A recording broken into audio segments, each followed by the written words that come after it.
Welcome to the Church of Thomas, Semantics, 11:25:11. Power of words is very important.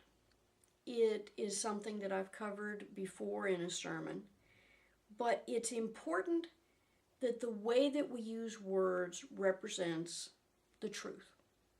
Because when we don't tell the whole and complete truth, we are telling a lie. Now, one of the things that I find very disturbing is I remember growing up and watching television. One of the things that I noticed was that there were reporters on television who had an air of dignity about them. They had an air of veracity about them. When they said something, you were very inclined to listen to them as an older statesman for you. Now, when they said things, they used proper English. They actually knew the meaning of words. And when they said something, it wasn't this garbled mess that is now coming out of the mouths of most reporters nowadays. They do not understand most of the words that they are using, and basically they're picking out of the air words that they think might fit in a sentence, and they're not. No one is doing any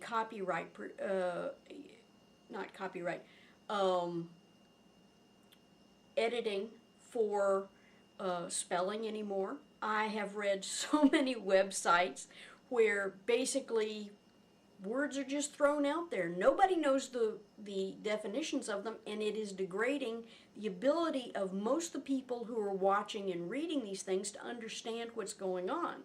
Worse yet, it's setting an example that says spelling is not a problem. Don't worry about it. It doesn't matter anymore. Don't worry that what you say doesn't make any sense. They'll figure it out if they really understand you. Well, I'm saying that we need to get back to a higher standard of journalism where you lead by example. When you say something, it needs to represent what you're trying to convey and not something that is made up just because you have no idea how to express yourself. Some of the things that I've been hearing are phrases that come out that are very poorly chosen, like storms that blow up. Well, in my experience, something that blows up is an explosion. Well, storms aren't explosions. They develop, they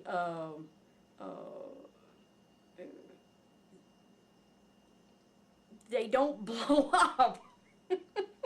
Moisture causes germs. Now, this is a blatant lie. Moisture doesn't cause germs. There are things that are necessary for germs to grow. One of them is moisture, but germs don't cause, moisture does not cause germs. Here's an example. A man shoots up a federal building and he's called a terrorist.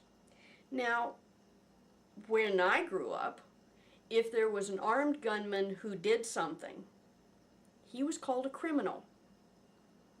Now, what's interesting is that by using the semantics of empowerment, whenever you have called somebody a terrorist, when what they are is a mobster or a criminal or a lawless person, you have now elevated them to someone who has a cause.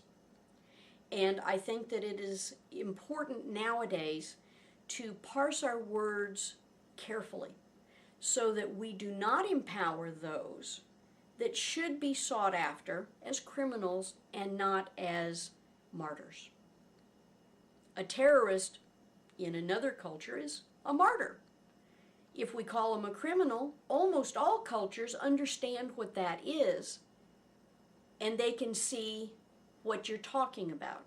By calling them a terrorist, you're saying, oh, he's one of us. Great. Well, we are empowering people who are criminals to think highly of themselves and their cause by calling them terrorists. This is another way that semantics has been twisted. I don't know how many times recently I have heard the idea that a storm, a snowstorm, has been called Snowmageddon, like it's an Armageddon of snow. I'm sorry. Armageddon is going to be a hell of a lot worse than anything that has happened so far. And by using these extreme analogies and words, you were making people feel that, oh, well, that's the worst that can happen. Well, maybe not. You need to use words like this was a terrible, this was horrible, this was awesome, this was debilitating. But don't call it Armageddon. There needs to be editorial control over what is put out in print and over the air so that it truly represents the ideas that are trying to be gotten across. God bless the whole world. No exceptions. Angel Eliza.